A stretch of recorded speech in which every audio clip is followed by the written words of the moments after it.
Welcome to the September Talk Supervisor's Professional Learning Session. In order to access all information, you will need to log into Pear Deck by visiting joinpd.com and using the code DZKZJG. Simultaneously, you will also need to open the September 30th meeting recording in a separate window to follow along with the audio. You will listen to the video while interacting with the Pear Deck slides. Please complete the survey linked at the end of the presentation by October the 16th. Also note that it's not an expectation that teachers begin using Pear Deck in the classroom. While we encourage using this add-on to Google Slides because it increases engagement, we do understand that you need support when learning how to use this tool. So, we've shared a few links with you that you can use to get started. Frederick County Public Schools has purchased a Pear Deck license for teachers to utilize this tool for free. So please let us know if you have any questions, and as always, feel free to contact the instructional supervisor assigned to your school. We're glad you're all here, so let's get started.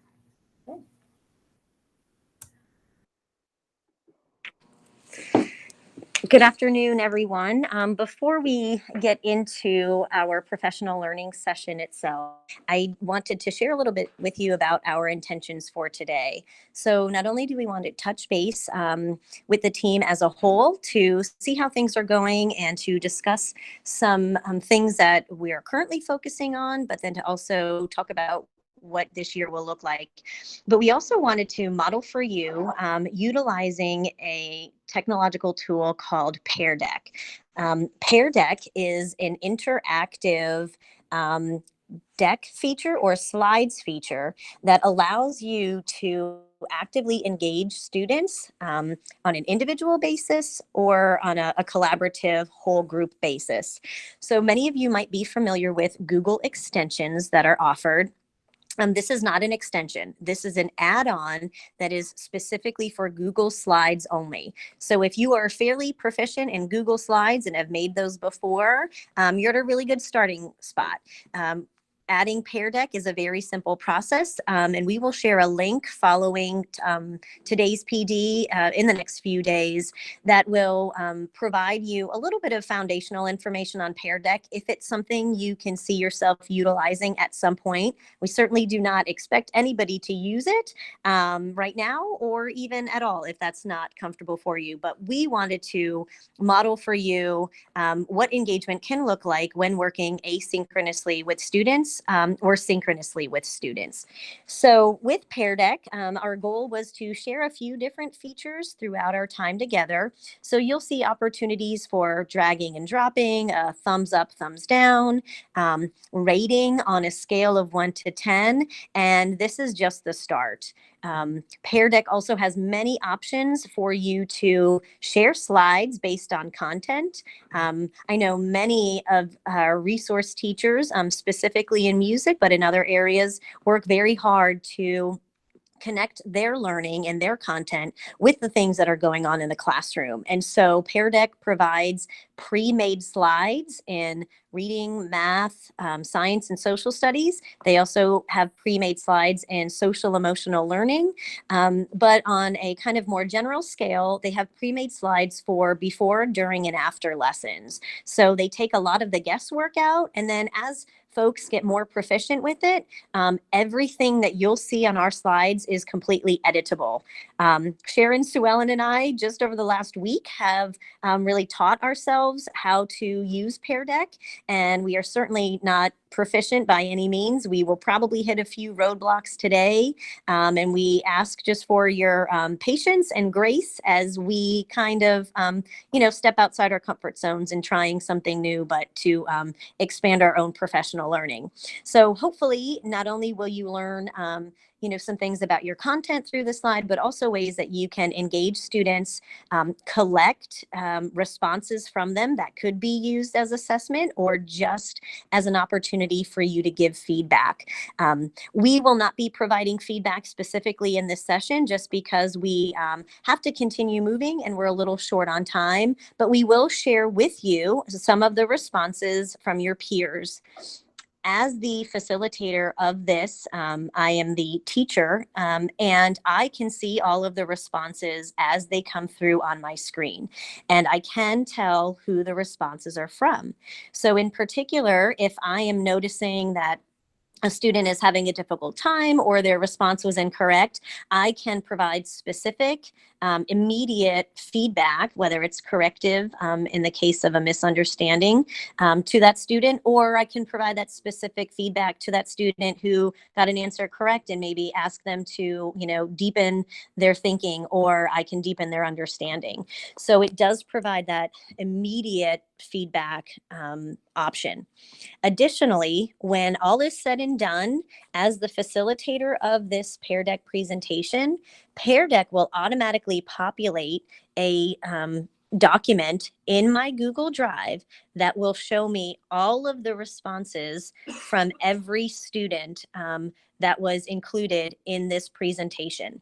So every student's response to every question, whether that is done synchronously or asynchronously. For this particular session, since we are working in a synchronous manner, I chose a teacher directed option. That means you can't go ahead in the slides, but you are kind of forced to focus on what is in front of you right now.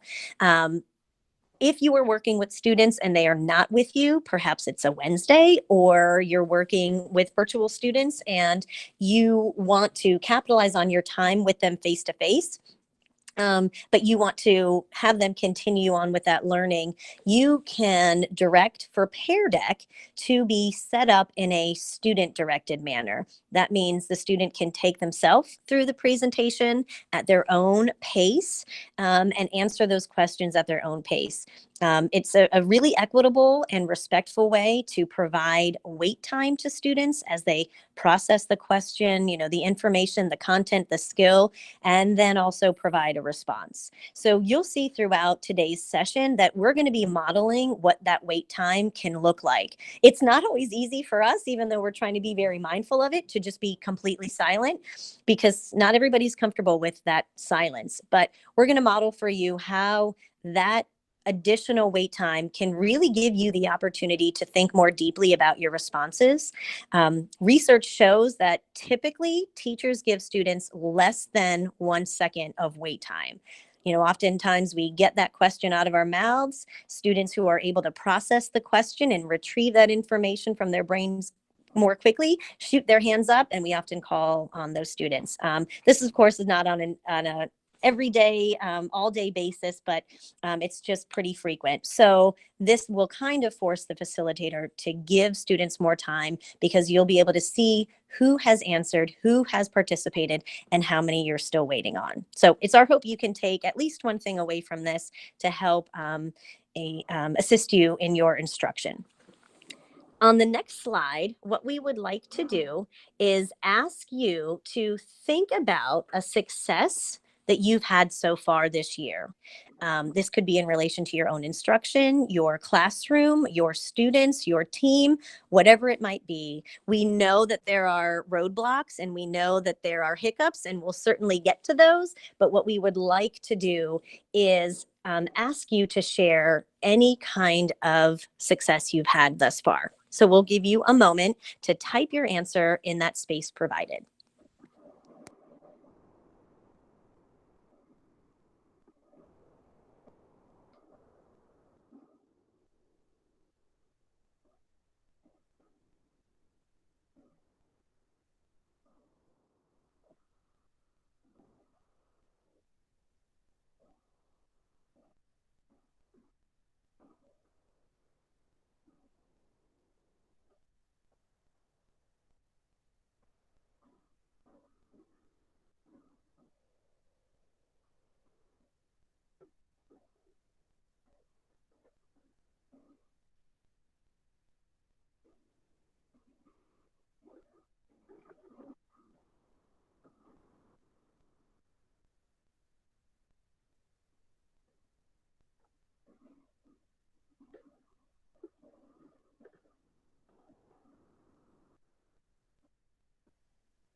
All right, thank you for continuing to put in your responses. As the facilitator, I can see those coming in.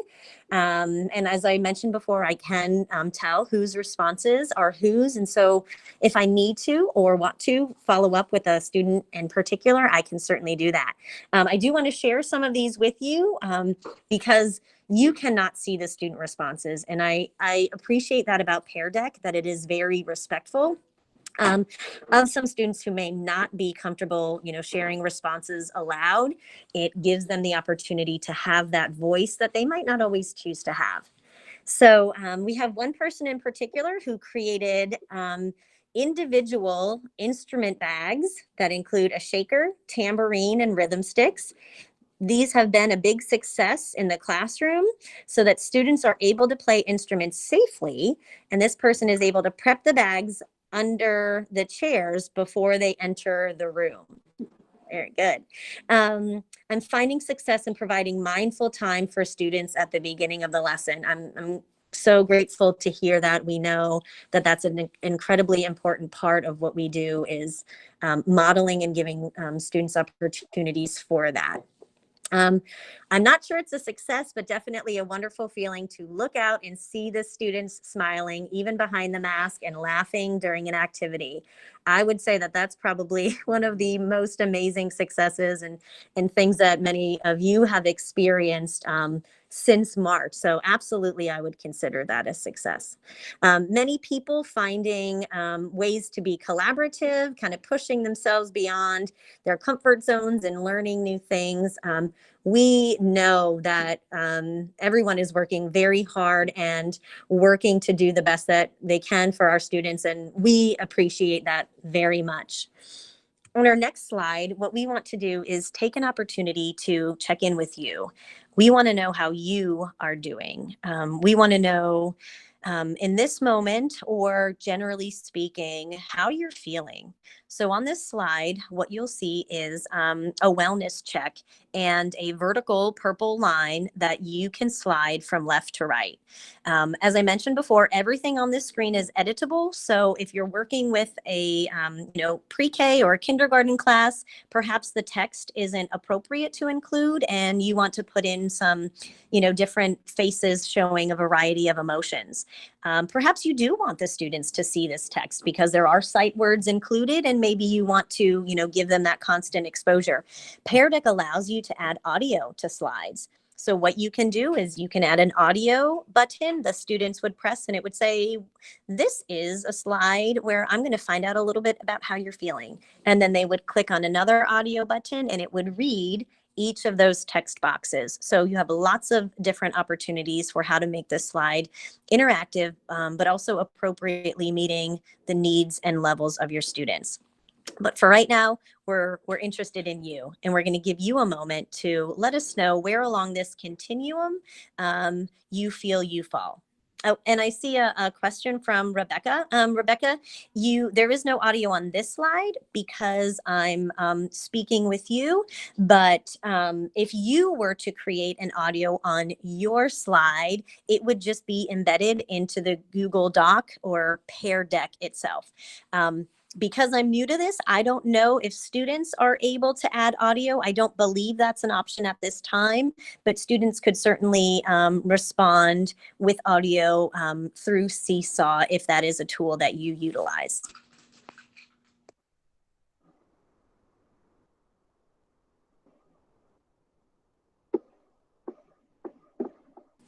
Great question. So actually, when you add that Pear Deck add-on, the audio button is very visible and very prominent. And I've told our teachers so far today, I think it's probably the easiest audio feature that I've worked with in technology tools. You press audio, it prompts you to record, and then it immediately saves right in your Google Slides / Pear Deck, because they kind of, become one when you add that Pear Deck add-on.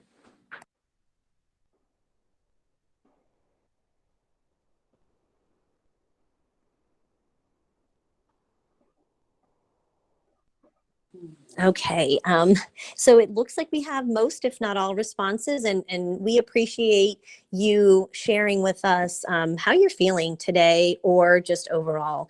As we spoke about in some of the responses, we had an individual comment how they're able to give students some time at the beginning of the class, to focus on mental health, mental wellness, social emotional learning. And that is absolutely vital, not only for our kids, but it is for you too. Because if we don't pay attention to that and address that, it does affect every aspect of who we are and what we do sometimes. And so what we'd like to do is Sue Ellen's going to share a list of some resources that, regardless of where you fall on that continuum right now, I think it's probably safe to say, or at least for me, that I can be, anywhere on that spectrum at any given moment, given, certain circumstances and situations and that sort of thing. So the resources that she'll share may not all fit your situation right now, but it's safe to say that they will at some time. So if you take a look at the next slide, Swellen's going to walk you through some of these resources. Good afternoon, everyone. It's great to see your faces and happy to be with you today. So on this slide, you see a list of resources, and what you're going to do is drag your purple dot to the resource that might best support your needs at this time. Certainly, these resources are not all-encompassing. They are just some of the more popular ones, the ones that we have most readily available to us, but there are definitely others that we can hook you up with if needed.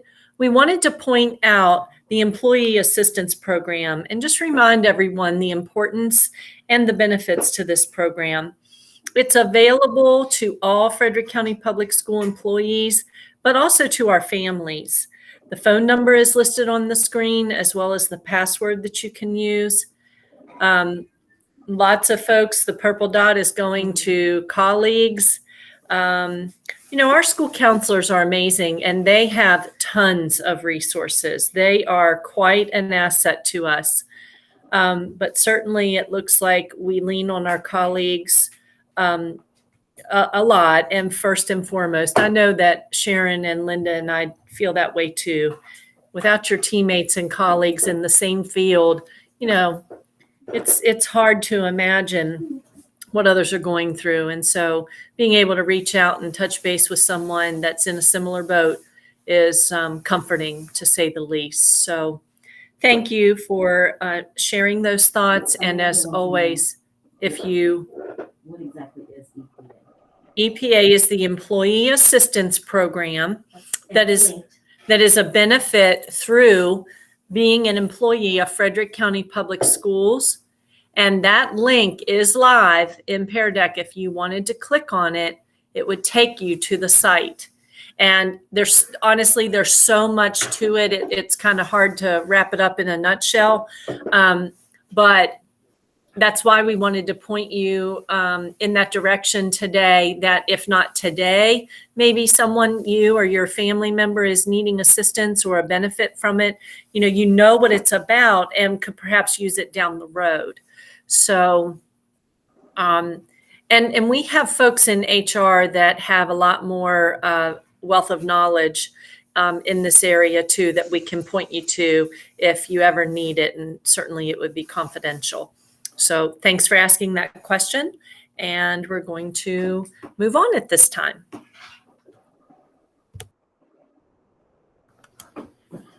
All right. Right now we're going to play a little game to see who has bookmarked the Elementary Instructional Services site. If you have, click on the thumbs up. If you haven't, it's okay. Click on the thumbs down. Our goal today is to make sure everyone has access to this. We get a few emails every week on people wanting access to this. One of the things that people are trying to do is to access it from a private email, and that won't work. And so you won't be given access to that, to the site. But please use your school email, and you can get access to it that way. So Linda, can we see what we have? Most of you said yes, great. So let's help that person or persons who need a little bit of support. So right now you're going to see a screen that shows a bit.ly link if you click back on your Google Slides. That bit.ly link, if you could type that in.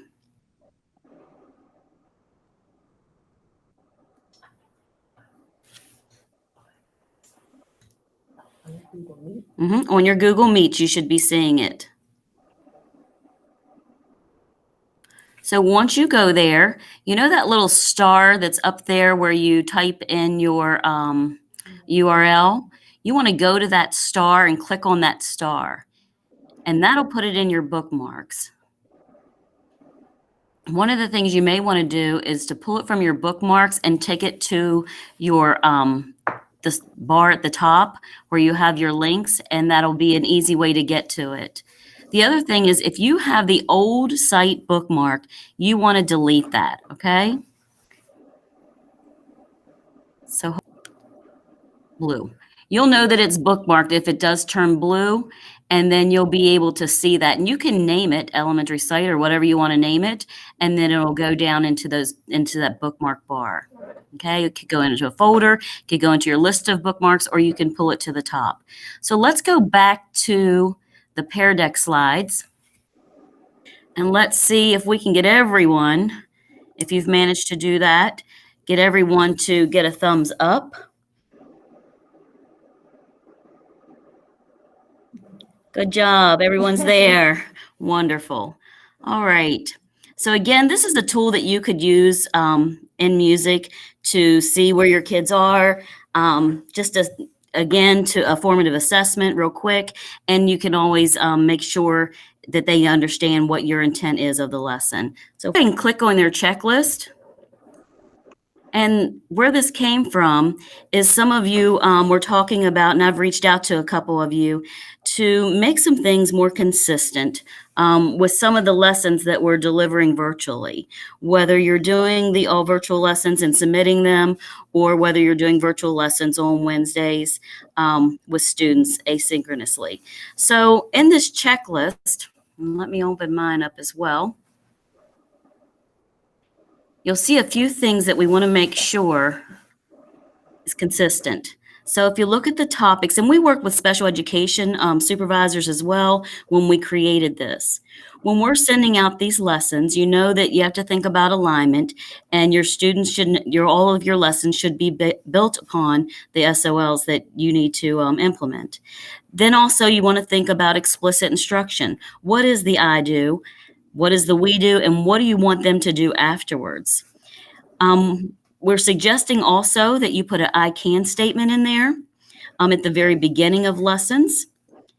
And then all lessons should have a way to measure the student's understanding once they've had instruction. If it's something that they're practicing, again, you're going to be doing a lesson for that as well.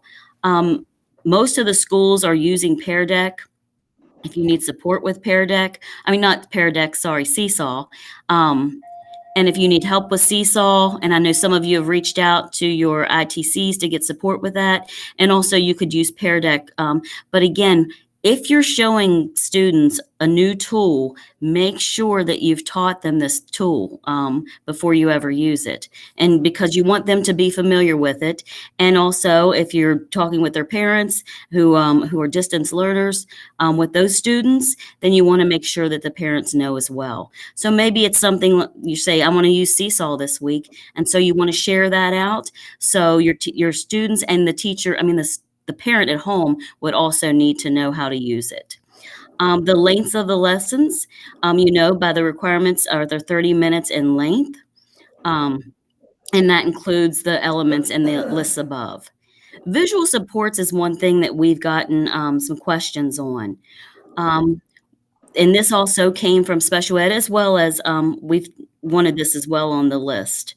We want to make sure that your visuals, your drawings, your anything that you're putting on the screen, that first of all, it's large enough. Maybe you want the students to be able to see that. Maybe it's a circle that you're putting around that. Maybe it's a highlighting tool that you're using. If you're using videos, Linda talked to you about putting voiceovers. Again, all of our students aren't on the same reading level, and we can't assume that they're going to know a lot of the text that you're putting on the screens. And you probably want to limit some of the text as well. Visual cueing, that was the next one. If you want to draw attention, again, highlight the words, bold them. When you're talking about it as well, record your voice and make sure that students are able to understand. There's like a little speaker that comes on the slide, and then they would be able to click that. But again, you want to make sure that you've taught this. How to do narration to Google Slides. If you wanted to do a Google slide, I know that all your presentations are in Google Slides, which is great. And by the way, you just take your Google slide and just do that add-on and put it right into Pear Deck, or you can continue to use your Google Slides. But there's a online voice recorder .com. If you go to that, it'll pull it right over into your Google Slides. And I put a video in there on that link. Sharing permissions, we put a link in there about that. I think we've got that under control now. And people aren't sharing it with everyone, and students don't have access to it where they can make edits. So I think we're there now, but if you need that resource, go ahead and do that. Universal design for learning. Again, this is just different ways that you want to make sure that you're including all students. You want to use the right font. It'll tell you the right font that you should be using. You want to use videos that don't have a lot of noise in them. You want to listen to those things and make sure that students can see them on the screen with the right contrast and the right buttons. So all those things, you want to increase space on your screen. This white space is kind of a good thing on some of the slides, not too many things that you want to put on that slide. And then legalities. Let's talk a little bit about copyright. Sue Ellen, can you share your screen now? I'm still sharing. Oh, I'm sorry. Yes, Go ahead. ma'am. So if you click on those 3 dots at the top, or 3 lines, and then I'm going to give you some information that you can go to find a lot of information on copyright. Go down to distance learning support and technology support. So in order to do this, you're going to go back to your tab and go back to the Elementary Instructional Services site. And I'll give you a minute to do that.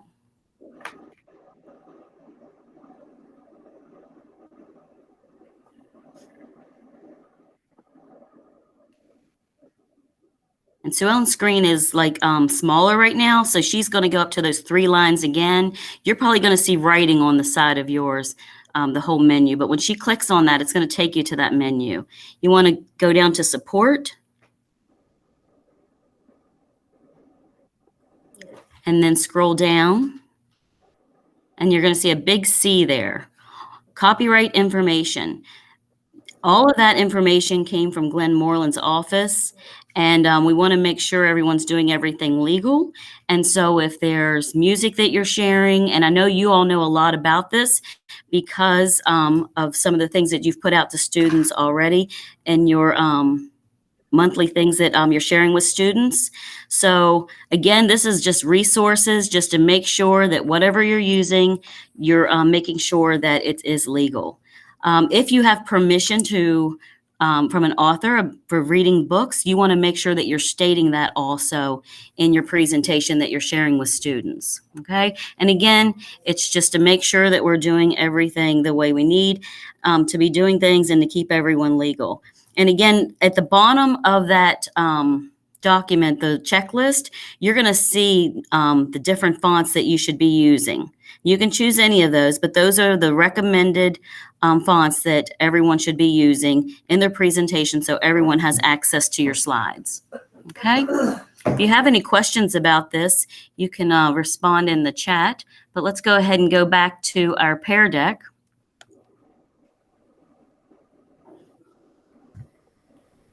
Let me get back to the Pear Deck. Okay, before I address what's on the screen, what I would like to do is answer a question that came up in the chat. And Rebecca asked, can Pear Deck link to Seesaw or vice versa? So I'm not 100% confident in my response just because I am getting used to Pear Deck itself. But what I can tell you, Rebecca, is that as the facilitator of Pear Deck, so as the teacher, when I am in my Google Slides and I click the button that says share lesson, it will show me the joinpd.com link. as well as the code for the Pear Deck. So what you could essentially do is, especially if you're on your Chromebook, taking a screenshot is really quick and easy. You can take a screenshot of that image and then paste it into Seesaw or Google Classroom, or you could just simply, post it into your Seesaw so that students and families can access it. I don't know that they necessarily link to each other, but you can share the link. Students do not need to have the Pear Deck add-on to access it. They just simply need to have the link and the code. Okay, so as we move forward to our next slide, we want to discuss specific feedback and timely feedback that we can provide to learners, and how we can equitably and accurately assess and grade student progress and learning. So this has been a conversation that many of us have had with not only resource teachers, but classroom teachers. But we want to hear what has been working for you. What are some ways that you've been assessing your students or gathering feedback?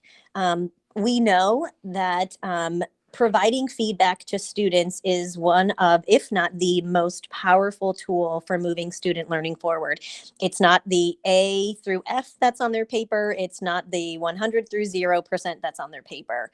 It is that specific feedback that tells them, this is where you are, this is where you need to be, and this is how I'm going to help you get there. And these are the things that you need to do to get there. So we really, we recognize that grades have to happen and that there is value in them. But we also want to be mindful of not forgetting how vital that specific feedback is. So we're going to give you a few minutes of think time, wait time, and response time. And please put your responses in the box provided. And then when we've given you that adequate time, we'll kind of, I'll share some of those responses that we're seeing. And please feel free also, if there's a specific question you have about that, you can tag that along with your response.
All right, let's look at some of these answers. First of all, we want to, I think Sue Ellen's answered that question.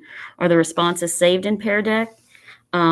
You'll actually get an automatic save to a document to your Google Drive once, if you're the facilitator and the teacher, and it'll have all the responses. Now, what we can do is send some of your responses as well, send your responses as well back to you, and that's what we've done with the other groups when we've talked about something else. So let me read some of the responses. I think feedback is where Seesaw shines really well, as it provides me and my students easy access to each other. I can easily see students' work and respond to them respond to them easily. It's challenging to be equitable with providing feedback to students when most of them give instruction to our hybrid kids biweekly, but our virtual kids weekly. I firmly believe they should be receiving the same amount of instruction, and I feel that we cannot provide fair and accurate assessment with our limited amount of time that we have with the students in the class. And again, I totally understand that. We totally understand that.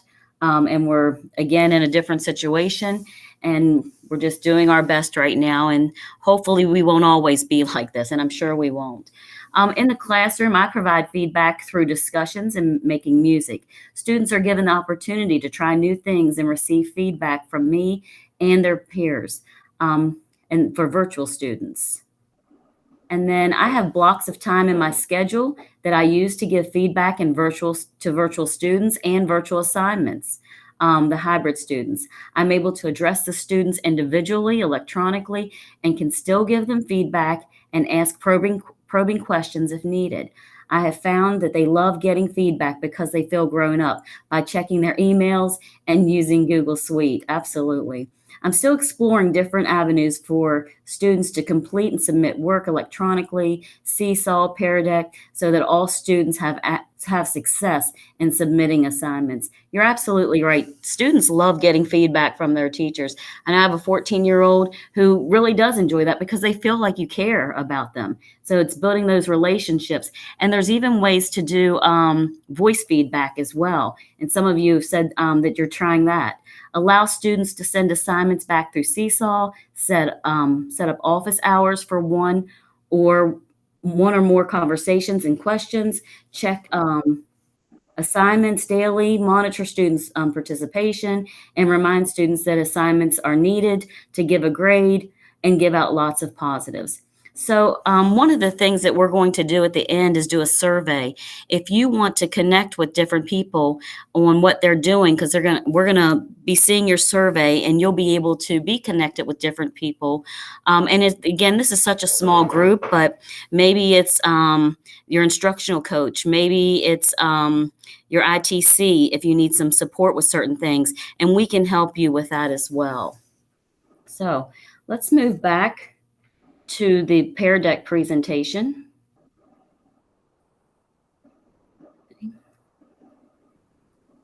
All right.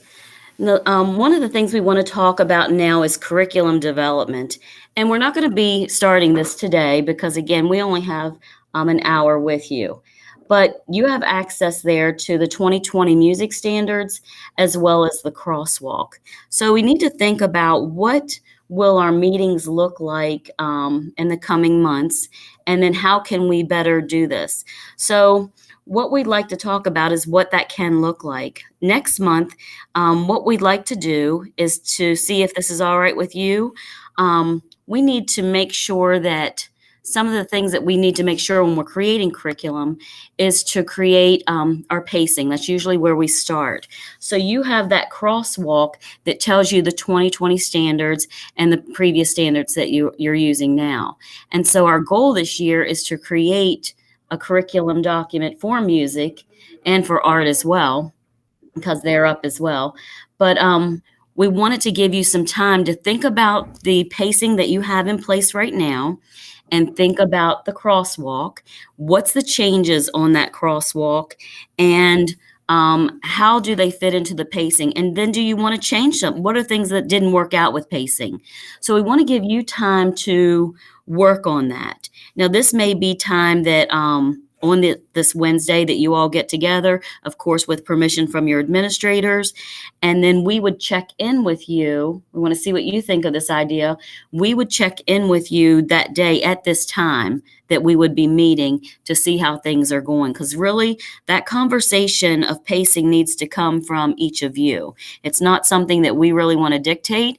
But again, based on the requirements from the VDOE, that is one of the things that we need to make sure is consistent, that we have a curriculum that meets the needs of the students. And we need to make sure that pacing is in there, amongst other things also that the VDOE is requiring us to do.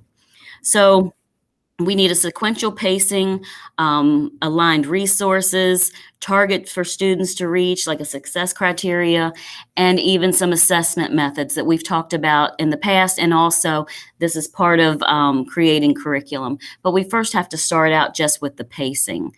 So if you want in your Google Meets, if you could go back there and just give a comment on, so everyone can see, on, is that okay for you all to meet outside of the time that we're meeting the next time, and you'll continue on that time, that hour, but we'll just pop in to see how your pacing is. And you may not get that far, but maybe if you did meet together, then you would be able to get more finished. And the idea is for us to have a curriculum document in place for next year. So again, this is not a fast moving curriculum that we need to throw together. I want us to really think about each of the components and really do a nice job as well. So if you could go to the messages. Okay, she says outside of time, I'm not understanding. Also, earlier that day, we have scheduled next month besides time between now. I'm gonna let Sue Ellen go. Come on. She's telling me something right now and I'm not understanding her. So I'm going to ask her to turn her mic on, and then she can explain outside of time. I think that'll answer Marianne's question. Okay, so what we thought was, because between now and December is the last meeting we've held with you, they're only for an hour. And this work obviously is going to take longer than an hour with regard to the curriculum development. And as Sharon mentioned, pacing is the first step. And so we thought if you wanted, you guys could get together virtually between now and the end of October date. I think it's the 28th or something like that we're scheduled to meet with you next time. And this is all optional. You could get together outside of that time. That's what that means, Marianne. Outside of the time that we already have scheduled with you in October, November, and December. If you wanted to get together virtually and start working on the pacing, if you wanted to get together in a room where you can socially distance on one of the Wednesdays between now and the next time we meet, or even earlier that day in October, we meet with you next time. Then what we would do is when we meet with you in October, Sharon, Linda, and I, we would check in with you and say, okay, how's the pacing going? Well, we actually got through quarters 1 and 2, or we have questions about this, or we need clarification on that. Not that you certainly couldn't email us, when you guys are getting together. But it would be a time that we know all of us would definitely be coming back together, and we would just be regrouping and seeing how far you've gotten and what you need.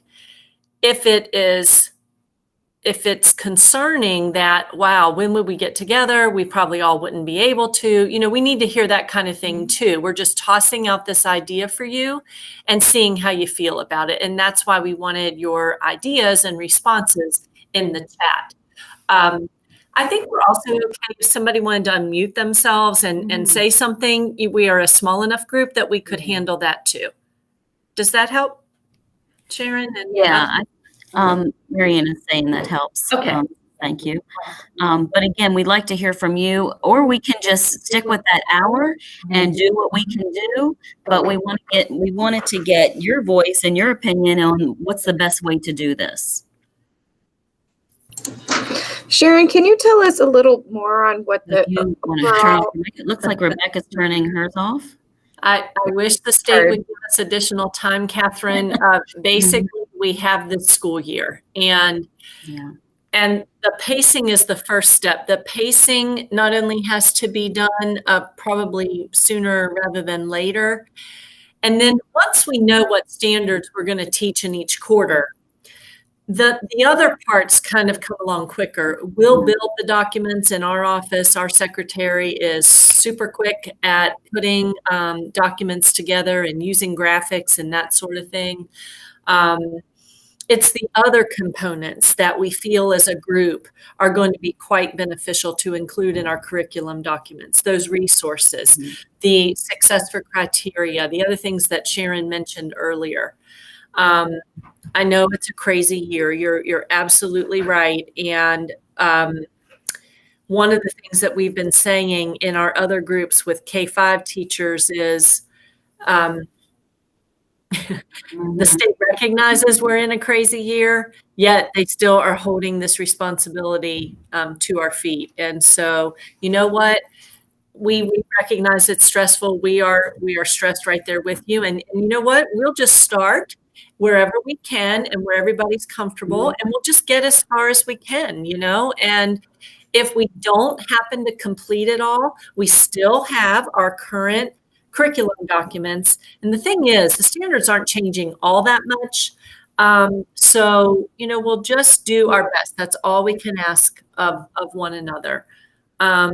We have some comments coming in that Rebecca feels that getting together in person or on a Wednesday would be the most efficient way to approach it, maybe just for half a day. Amen. Absolutely. Heather, yes, absolutely. We fully understand the stress.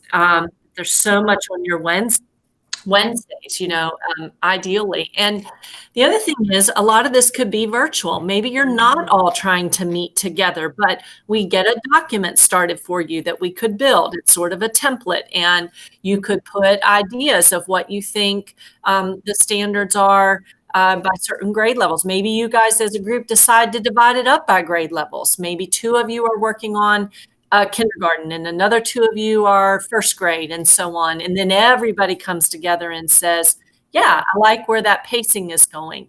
The thing about that is we need to look vertically and make sure that that's making sense. K5. Yeah. Okay. And I see a lot of stress here on a couple of you that are saying that the time, we can totally, again, stick to the time that we have, the hour, and we'll get as far as we get. So if there's ones that want to get together and to start this as a document and get your thoughts out, you know, everyone works differently and everyone's at a different in a different spot right now. And we want to make sure that you know that we care about you and that we're here for you, and we certainly don't want to stress anyone out. So I don't know that we'll come to a conclusion, but what we will do is meet the next time, and we'll start it unless we hear from you all. Maybe some of you who feel like, you know, I can go ahead and get started, get my thoughts down, and I'll brainstorm some things. Go right ahead and do that and bring it to the next meeting. But basically, I haven't heard from everyone yet. So thank you for your feedback.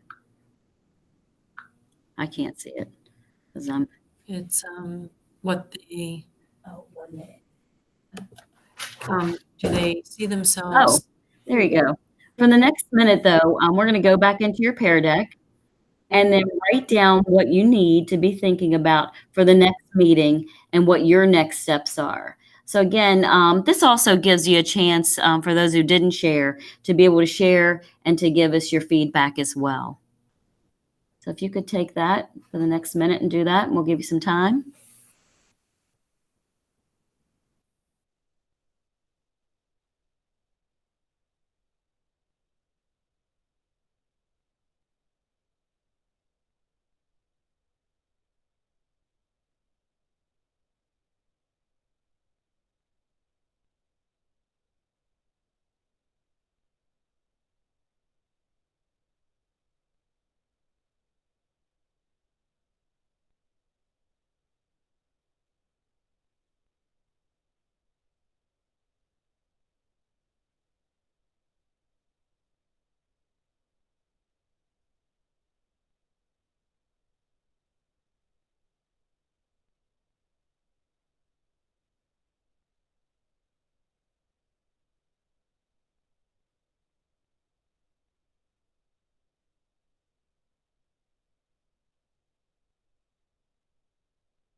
All right. It looks like we have a lot of good thoughts here. And again, guys, don't feel like you have to crank out a pacing on your own. Several of you said you want to think about this. You want to think about the difference in the standards from what you're previously doing to the new standards, and that's all perfectly fine. Okay. And we know some of you have a lot of things going on, and we want to make sure that you don't take this as being something that's added on. We have time in the schedule to do that for that hour. So what we'd like you to do, let me go back. As you can see on the slide, could you see yourself using Pear Deck in the classroom? And again, maybe this is right now, it's no. Because maybe it's just a little too much, or maybe it's, you know what, maybe I'll try it and maybe I'll do it later, but right now it's just too much. So I'm kind of right in between.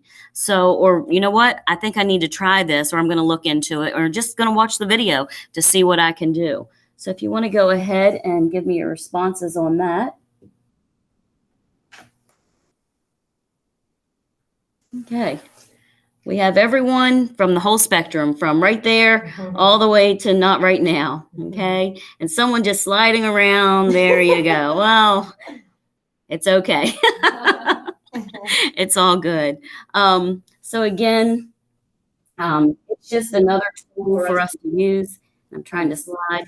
So the last thing we need to do today is we want to make sure that you do the survey, because we want to make sure that we're meeting your needs and doing everything you need, you get from us, and we're here to support you. But if you could finish that survey, go into that link and get the survey, and then have that done by October. Is our next meeting? 16th. By October 16th, do the survey. We would appreciate that. That way, if people want to collaborate, we can make sure that we're sending out some emails and also not stressing others out who are not ready for that right now. But again, we're here for you, and we hope that you know that. We thank you for your time and participating with us. We hope that you enjoyed Pear Deck. It really did help us understand where you're at, and we like you to share your feelings always, no matter what they are. And I hope that you know that we're always here for you, and we hope you have a good day. If there's any questions, feel free. We're going to stay on here for a minute or so and answer any other questions, but otherwise we'll see you next month. And if you have any questions in between time, just give us a call or an email. Thanks a lot.